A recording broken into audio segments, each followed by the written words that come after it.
Faudrait bien que tous ces bons vieillards s'orientent dans le paradis. Faudrait bien que tous ces bons vieillards s'orientent dans le paradis.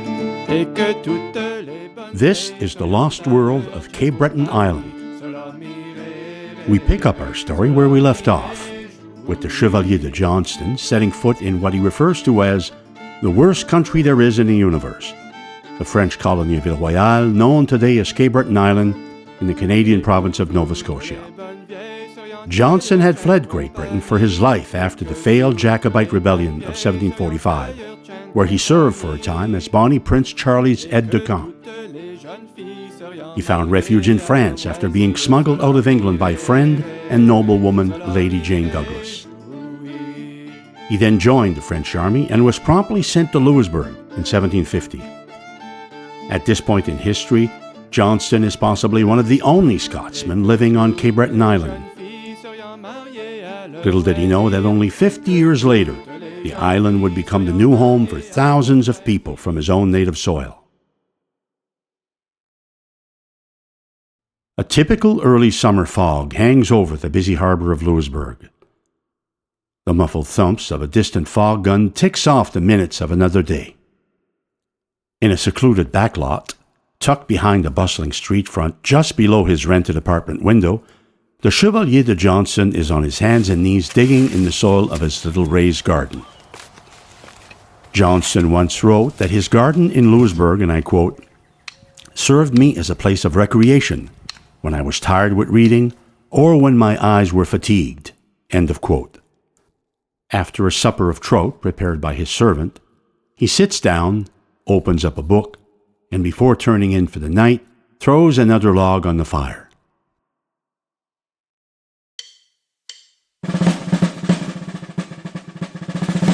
At the break of dawn, the Chevalier de Johnstone, along with the rest of the town, is awakened by the reveille, or le réveil. Not long after, the town's gates would be opened, and another day in Louisbourg would begin. This was a normal day for Johnstone, as described in his memoirs, interspersed with complaints about the rancid salt butter and bad oil he would receive with his rations. At first glance, it would seem that Johnstone only wrote about what historian T.A. Crowley describes as his unhappy fate, but there is more to his writings than meets the eye. With some added historical context, Johnstone's writings figuratively transport us back in time over 200 years to a very different Cape Breton than the one we know today, to a time when it was France's guardian of the cod fishery.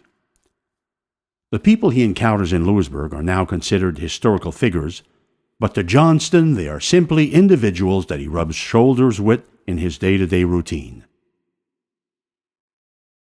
In part 2 of this episode, we allow Johnstone's writings to show us the real life of the place. We will also use his words to bridge two very different eras in Cape Breton's history: the French colonial period of the early 18th century and the era of Scottish migration, which took place in the 19th century. When Johnstone was not on duty, he gardened, as previously mentioned, would go fishing in the rivers and lakes up behind the harbor with his servant, and he would read, a hobby he picked up while on the run in Scotland.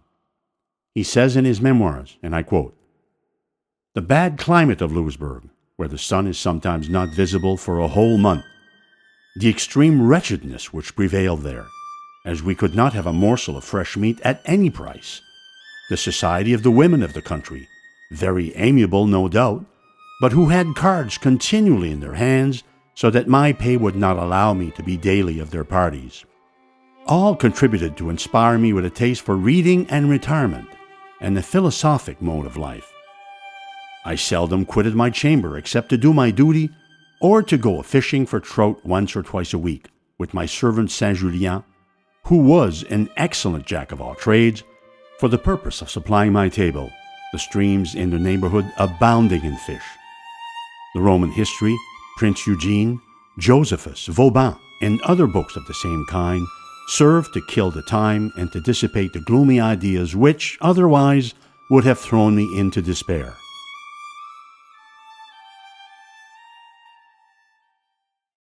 Despite his disdain for Cape Breton, it didn't take long for Johnstone to make friends with the people he met on the island. In 1750, aboard the dilapidated merchant ship that brought him to Louisbourg, he became friends with two other young officers that had also been posted to Louisbourg, the Chevalier de Montalembert and the Chevalier de Trian. It's impossible to know the extent of Johnstone's relationship with many of the people mentioned in his writings, but he evidently felt it was important to include the names of people like Madame Duhaché, Monsieur Lopineau, and Monsieur Duchambon de Vergor. Interestingly, the residence of the Duhaché family is one of the buildings that has been reconstructed as part of the Fortress of Louisbourg National Historic Site, giving us not only an idea of his place in Louisbourg society, but also the kinds of values that he would have subscribed to. Johnstone's signature appears on the baptism record for a fellow officer's 15-year-old slave, essentially a certificate of ownership. His signature is found alongside those of other upper-class attendees, such as the de Thierry family and Aubert Courserac de Drucourt, the wife of the last governor of Ile-Royale. All in all, Johnstone says about the people he met in Louisbourg, and I quote, "I enjoyed a real and complete satisfaction from the esteem and friendship of all my comrades, which it was no easy matter to retain." End of quote. He also made the acquaintance of the Count de Raymond, the governor of Louisbourg and Ile-Royale from 1751 to 1753. Raymond was an eccentric individual who was secretly mocked by those under his authority for his bizarre ideas and erratic behavior. Even the title of Count was considered by some to be a product of his own imagination.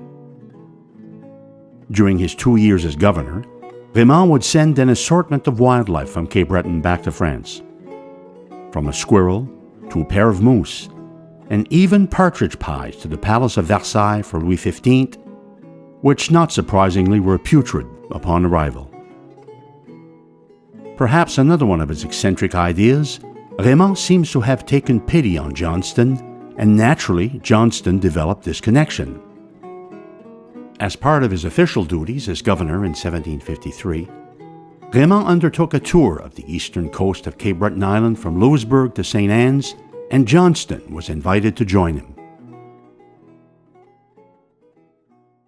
Although portage routes had been used by the Mi'kmaq to travel across the island since time immemorial, overland travel for Europeans was impractical during the summer months in Cape Breton due to the lack of suitable roads, bridges, and ferries, so it's likely that Raymond undertook his tour of the island by ship. In accompanying the governor, Johnstone would have seen some of the oldest European settlements on the island. Fishing out ports like Petit and Grand Lourenbec, now known as the Lorraines, La Baleine, now Baleine, and the Port-Neuve rocks where in 1725 a French ship named Le Chameau had been wrecked during a storm.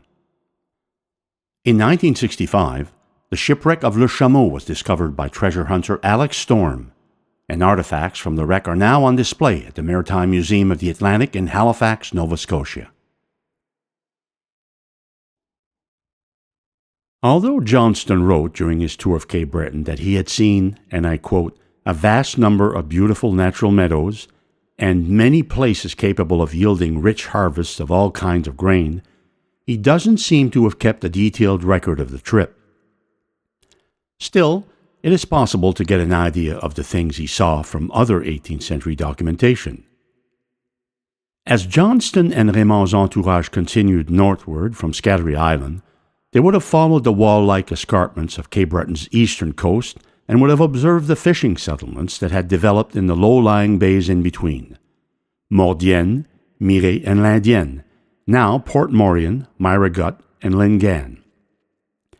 In what is now Glaze Bay, the ruins of Fort William would have loomed large over the area now known today as Table Head.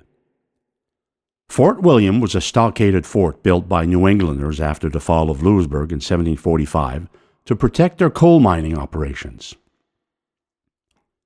Not long after the island was reoccupied by the French in 1749, the mine in Glaze Bay was set on fire by French mutineers, and the fort too went up in flames.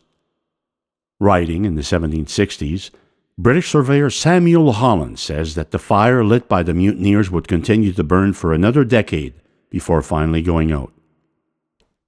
In 150 years' time, coal mines up and down the very same coast would employ the sons, grandsons, and great-grandsons of those who had immigrated to Cape Breton from Scotland during the early 1800s. After continuing west to today's St. Anne's Bay, the governor and Johnstone would have arrived at the last stop on their tour, Port Dauphin. Port Dauphin was one of the best harbors in the entire colony, a large anchorage protected on all sides by the high rolling mountains of the Cape Breton Highlands.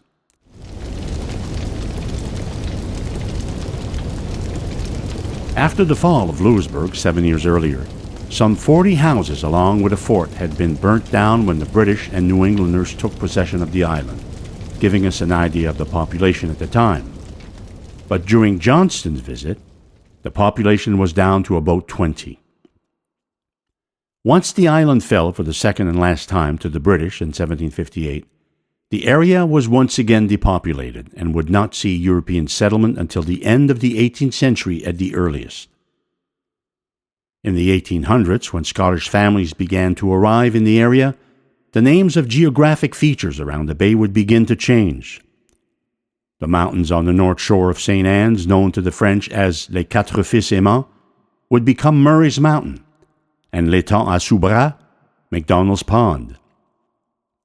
The first Scottish families to set down roots in St. Anne's would stumble upon the relics of those bygone French habitants: a rusted old sword dug up by the plough, bricks strewn across the rolling hills and shoreline, and countless numbers of cannonballs from all over the bay.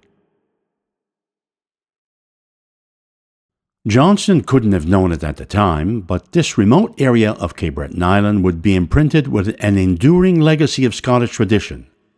So much so that in 1938, St. Anne's was chosen as the location of the Gaelic College, which was founded to preserve the traditions of those who had immigrated from the Highlands of Scotland to Cape Breton during the 19th century.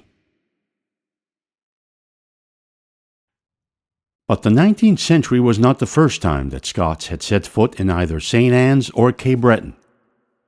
In 1629, 121 years before the Chevalier de Johnstone's arrival, and 173 years before the first ship carrying Scottish immigrants arrived in Cape Breton, Sir James Stewart and about 60 other Scots landed at Baleine, or Balline, and planted a colony there in the name of Scotland.